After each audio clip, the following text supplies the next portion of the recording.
What's up everybody?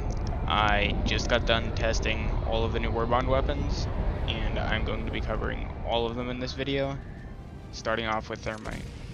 So let's get straight into it. How is Thermite against Chargers? Alright, so first let's get right into how well Thermite did against Chargers. I tested it in a variety of places, throwing Thermite on its head, soft spot under its back, the back of its back leg, because that's where it's weak to the autocannon, and pretty much anywhere I threw Thermite on the Charger's body, it was 4 to 5 Thermites to kill it, sometimes 6, so I don't think it's worth a grenade slot. Of course I didn't only test the Thermite against Chargers though. I did test it against Bile Titans as well as Annihilator tanks. So let's see what the Thermite does to Bile Titans.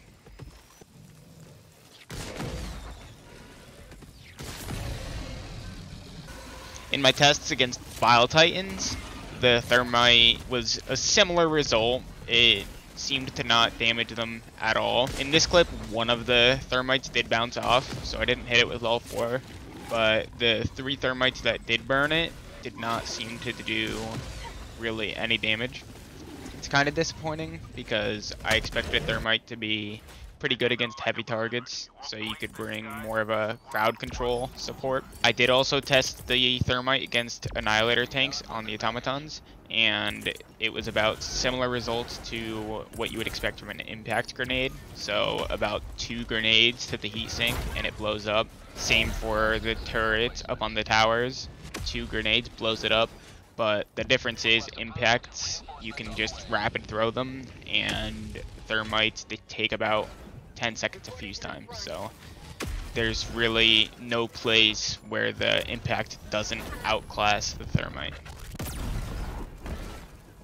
So the Thermite was rather disappointing, but let's talk about something that is rather promising. And that is the Eruptor. First off, it really suits the hit and run solo automaton playstyle, and I think the Eruptor is going to be very good in group play.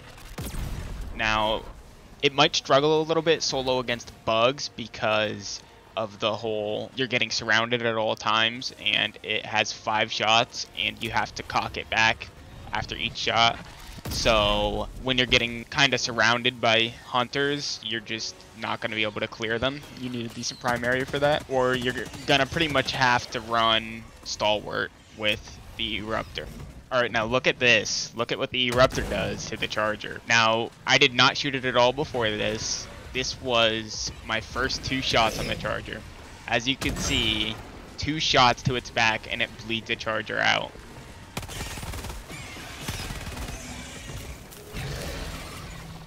As you can see, it one-shots the Spewer, and then one-shots the Brood Commander right behind it. Now, the Eruptor does not really touch Bile Titans at all. I tried shooting under it, shooting it in the face for a very extended period of time, and it just doesn't touch it.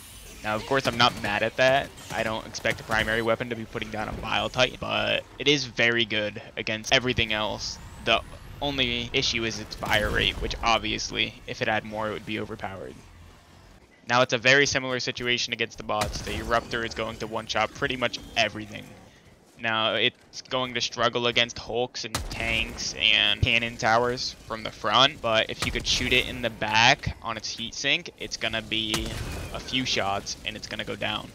As if all of that wasn't enough, I just found out that the Eruptor has exploding shrapnel, and at first I didn't think it did much, but it actually will kill tons of small guys around anything you shoot. Also, the Eruptor can open the things that have super credits, and it can blow up fabricators and bug holes. Alright, I got a couple more clips here while I was farming some super credits and medals. And these are just highlighting the effectiveness of the shrapnel. As you see, I just got 5 kills there in one shot. One more thing, I apologize for no background noise in these clips because I was watching a podcast on the side. Alright, let's talk about the Abjudicator. This one is not so exciting. As you just saw, that scavenger took 2 shots. Hunters will often take 3 shots, as you're about to see here. Surprisingly, the only thing it puts down decently fast is Brood Commanders. And then Bile Spewers, it's going to take you nearly a magazine to put them down. I feel like this gun doesn't really have a place. It doesn't do high enough damage to actually be effective against medium bugs with Spewers or Hive Guards. And then it doesn't have enough ammo to be a crowd clear gun. It's just, it needs a buff, I believe. I would say the gun performs worse against bots.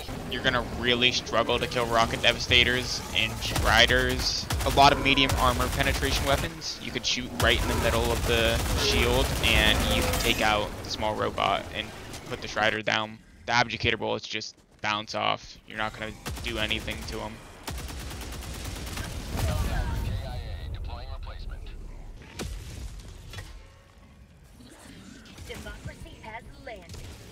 I will add the side note that this gun does have the best sight in the game, so if you want an automatic weapon that does 80 damage and has medium armor pen, and you can use it at very long ranges, then I'd say give it a try, I guess.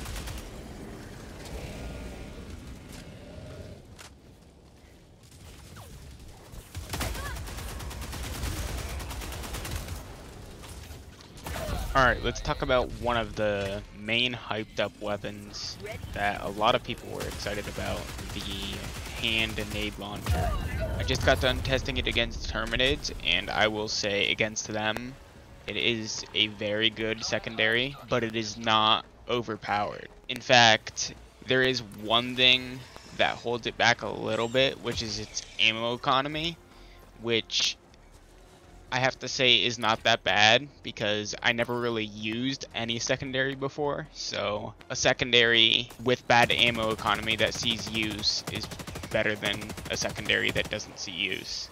You will get 1 shot back per ammo crate that you randomly find on the map, and resupplies give you 2 shots back. You get 9 shots total, 1 already in chambered, and then 8 to reload with. Now you may be expecting the hand grenade launcher to 2-shot chargers, since the Eruptor did, but you are wasting your ammo if you use it on chargers. Its main use cases are going to be taking care of bug holes, fabricators, heat sink, and weakening Bile Titans, so Rail Cannon always 1-shots it, and expendable anti-tank or Quasar Cannon always 2 to 1-shots it. Now it doesn't do anything super surprising against bots, so it's not going to be a life-changing addition. I would still say it's the best secondary though, easily. However, I know a lot of people would argue that the revolver is the best because it can take out dominators really easily, specifically the shield dominators, but you would have to make your own choice. Alright, one short thing I want to touch on before we move on to the crossbow. The new booster saves 16 seconds on extraction coming in with no modifier, and with the modifier that slows down extraction, it saves 32 seconds. Alright, so the way I would describe the crossbow is basically what everybody wished the Punisher Plasma was. It does not really kill chargers super fast or anything like that, so it's not gonna be crazy damage like the Eruptor, but it has really big AoE and you can fire it rapidly. It reloads a lot faster. It's just a lot easier to use. It's mainly good for crowd clear, put it that way. It's gonna be good against Striders. It's good for anything explosive damage, so heat sinks against automatons. That of course includes the back of Hulks, the back of tanks, the back of cannon turrets. One more thing I want to touch on with the crossbow, it does not blow up fabricators or bug holes. A little side note is that the crossbow is very fun to use from the little bit that I've used it so far, so I would say definitely give it a try, see if you like it. Well, that's all I have for you for today. The background gameplay will be in a link in the description. I post full gameplay, usually no commentary, sometimes commentary, almost every day. So if you want some content like that, make sure to like and subscribe. Thanks, and have a good one.